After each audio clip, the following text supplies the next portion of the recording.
a very impassioned speech. Thank you. Okay, our next speaker is Drew Hendry, our local MP for Inverness, Nairn, Barnock and Strathspey. He's been a Member of Parliament since 2015 and was successfully re-elected back in 2017. He sits in the Business, Energy and Industrial Strategy Select Committee in the House of Commons and is the SNP spokesman on Business, Energy and Industrial Strategy. Touching on perhaps what's been said before, when Drew founded the Inverness-based tech company Techland, he became the first company to give Highland a living wage accredited business.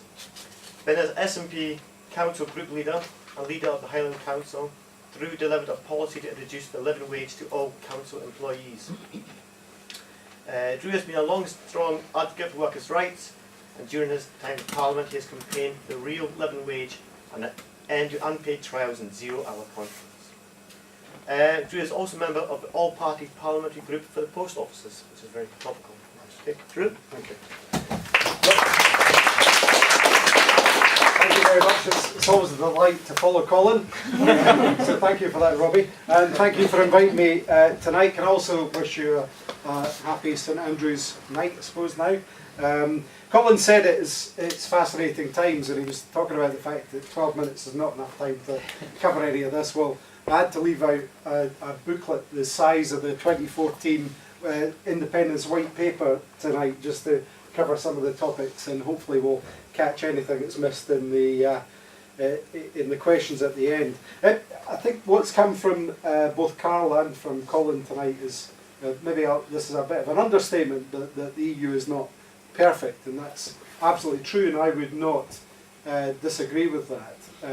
But I think the important thing to remember is that it's not perfect because of the actions often of the member states, not necessarily the institution itself. And when you look at the choices that are made by some of those member states, and particularly the UK, in terms of how they act under the auspices of the EU, then you can see that why it's not particularly perfect. But it is, in this current context, much better proposition than what the UK government are putting forward with Brexit, which is frankly going from holding the economy and people in its teeth to biting down and spitting out those who can afford it the least.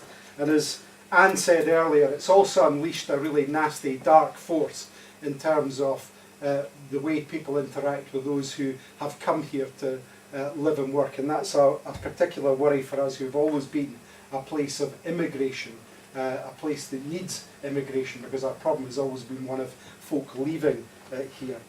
It's bad news for all of the nations in the UK, but it's particularly bad here in Scotland, where, don't forget, we actively voted to avoid this bad Brexit bourrique that they've got.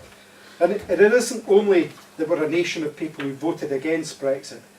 Every party in the Scottish Parliament, with the exception of the Tories, voted to withhold the consent of the EU withdrawal bill. And the UK government's response to our devolved Parliament is to take us to court. In Westminster, we were given 15 minutes to debate the power grab on Scotland's powers, and all of that time was taken up by the UK government minister. It was an absolute scandal. The Prime Minister's respect agenda amounts to a flying visit to a factory in Bridge of Weir for an hour to tell us all how lucky we are and how lucky we should feel at her deal.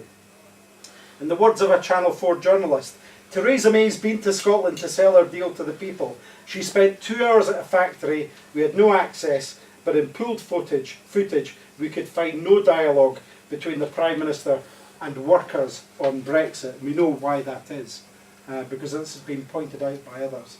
Brexit is bad for people, it's bad for workers. So after 2 years of so-called negotiation, she's presented a deal that fixes nothing, regardless of remaining or leaving views. It's a deal that will simply see us all blindly stepping into further social and economic harm. And she even had the gall this week to repeat that side of a bus plus lie about more money for the NHS. And I actually had the opportunity to challenge her on that in the House of Commons. There's footage of it if you want to see it. And when I challenged her on it, that it was, in fact, wrong. It was completely wrong-headed to say that. She couldn't justify it. She went, oh, we'll be paying for it with other things as well. It was just nonsense. It's a bad deal she's putting forward for the UK, the rest of the UK, but it's even more ruinous for Scotland. And you don't need to take my word for it. This is the bizarre thing. All credible forecasts show that there is no good Brexit for the nations of the UK, let alone, as I've said, the disproportionate effect on Scotland, where under the proposed deal, every person in Scotland would lose around £1,600 per person per year. A devastating hit. Even the UK government's own figures highlight this, as do those produced by the Governor of the Bank of England. It's quite bizarre, this act that they're taking forward. And as has been said many times, Scotland voted overwhelmingly to stay in the EU, and 62% of people, as we heard, voted to remain. Every single local authority area voted to remain in the EU. And going by the opinion polls at the moment, those figures are nearly 70% now. So that position is hardened. There could be, in my view, no greater example of the democratic deficit that we face in this country than the fact that the UK government continues to ignore the clear message from Scotland's voters. It's ignored Scotland's government and Scotland's parliament. It's ignored the cross-party consensus, and in fact only the Tories here support them in their mission. And whilst I am obviously supportive of special arrangements for Northern Ireland, Mrs May's deal does not only put Scotland at a competitive disadvantage to them, it will also see us ripped out of the single market and customs union, threatening jobs and our economy. All of the Brexit options, staying in the single market and the customs union is the absolute minimum we need to restrict, and only restrict the damage caused by this. Her deal also continues to send the wrong message to the rest of the world. Here in Scotland, we value our EU friends and neighbours, both socially and economically.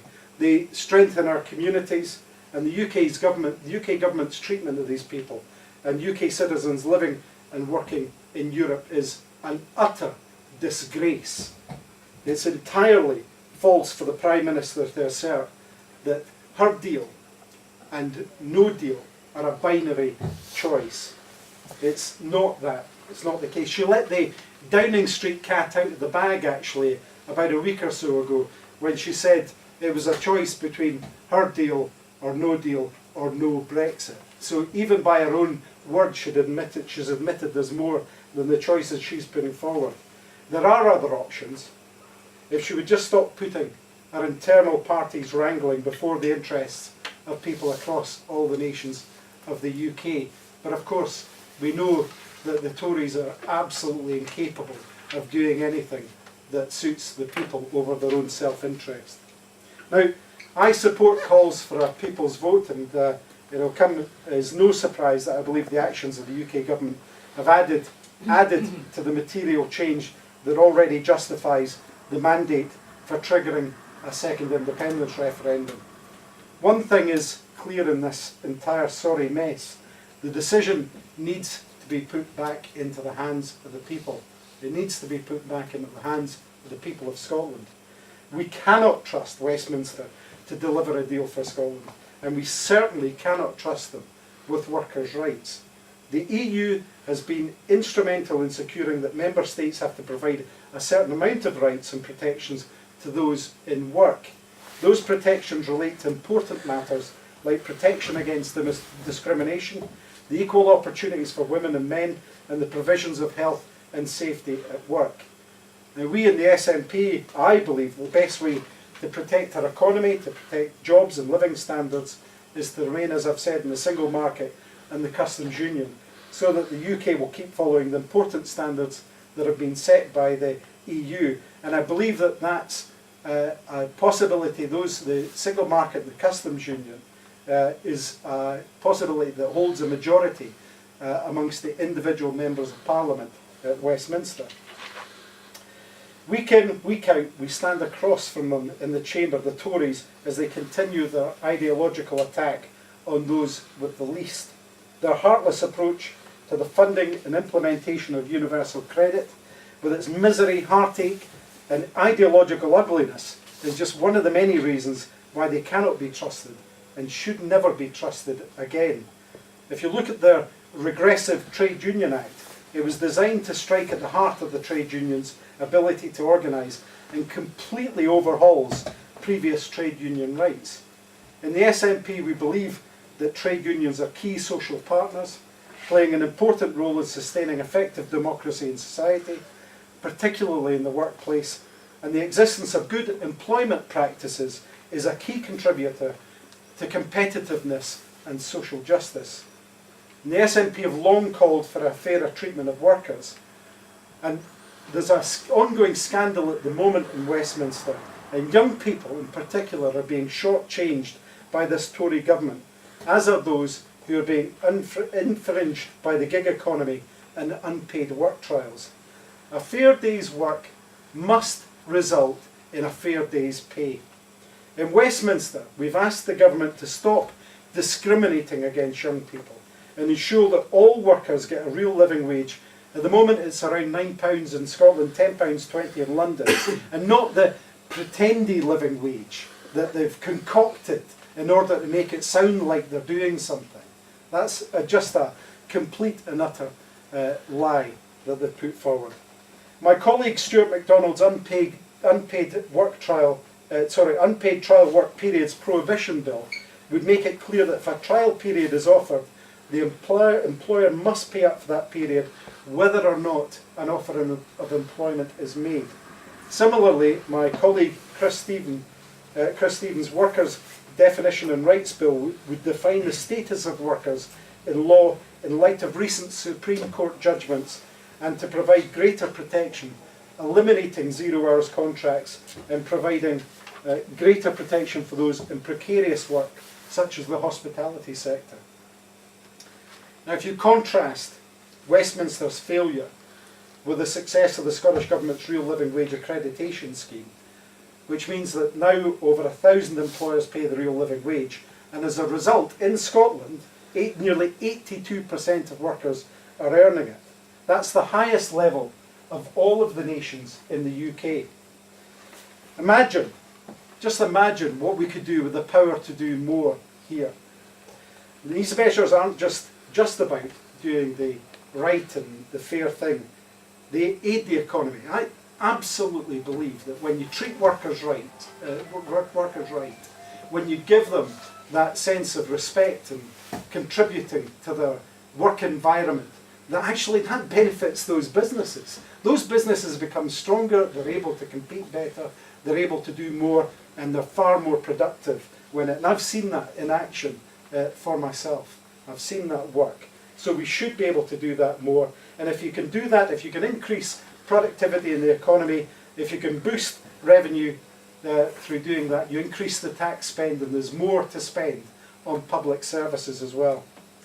So I say if this government won't live up to its responsibilities for fair pay, if it won't live up to its responsibilities for fair conditions, for young people, for others, then we should have the power here in Scotland to do so ourselves. I went to Westminster with the belief that independence was the best way that we could go forward to tackle inequality, that we could do better for people by having the powers here to do so. And I've got to tell you, since being elected and going to Westminster, all of those beliefs have been hardened by what I've seen and the way they treat people down there. My experiences since becoming elected, especially seeing the disregard that Westminster has shown to the people and Parliament of Scotland since 2015 and throughout this entire Brexit shambles, is that independence is the only way to give people in Scotland genuine hope for the future and to provide the example for others across the nations of the UK. Thank you very much.